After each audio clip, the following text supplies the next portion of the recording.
Today we're going to talk about offer testing. So when it comes to offer testing, there's usually a few kind of best practices based off of the type of business you're in.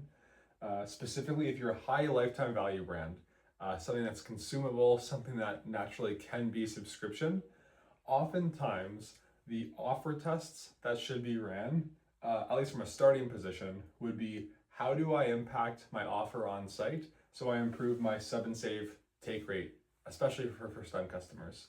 So things to try to optimize this, I'll give you an example. Let's say I'm a subscription brand and I just offer 10% off your recurring orders when you subscribe and save.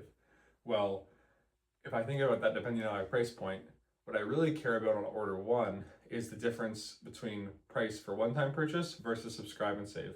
And 10% off is great, it's some savings, but if you actually look at the math and how many people opt in for subscribe and save take rates, oftentimes you'll see a reasonable return by having a higher discount rate on order one that then renews into a lower discount rate. So for example, maybe it's get 30% off your first order when you subscribe and save, and then it's 10% from there on out. And that could be perceived as, well, I'm going to get less margin on my first order. However, if you get a higher subscribe and save take rate by doing that offer, what you can then get is, you have less margin on order one on average because your blended order one discount will be higher. However, let's say your subscribe and save LTV over 12 months is $300 and your one-time purchase LTV over 12 months is $100. If you take your subscribe and save take rate from 20% to 50% by making that change, you can then assess, based off of the CAC, based off of the sub and save take rate and the blended margins and the blended forecasted lifetime value, which funnel actually makes me more money. And for high LTV brands, time and time again, it's very frequent that by just focusing on the subscribe and save take rate of order one, you'll often get a better CAC to lifetime contribution margin. Secondly, buy more, save more. So if you're not a high LTV business, often what has to occur is you have to get AOV to go up. So naturally, over time, cost of acquiring a customer tends to go up and to the right. Now, you could try to launch other products, but ultimately for many brands, the way in which they're trying to facilitate growth through offer testing is going to be some form of buy more, save more.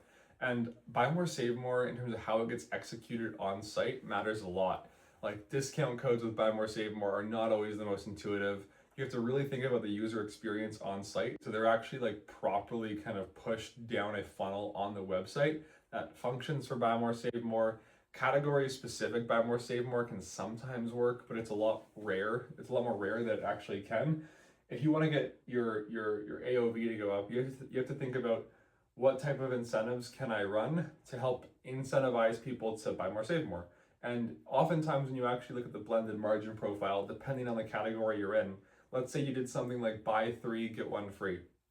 In some cases, the actual effective discount rate by giving a free product may only be like 8, 9, 10% depending on your COGS.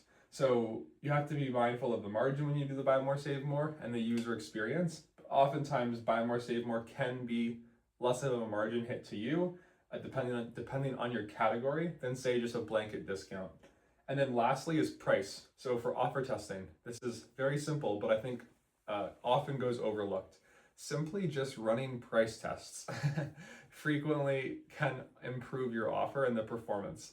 And the reason why is because a lot of the times brands basically will just launch a product, they'll pick a price, and it'll either work or not work at that price.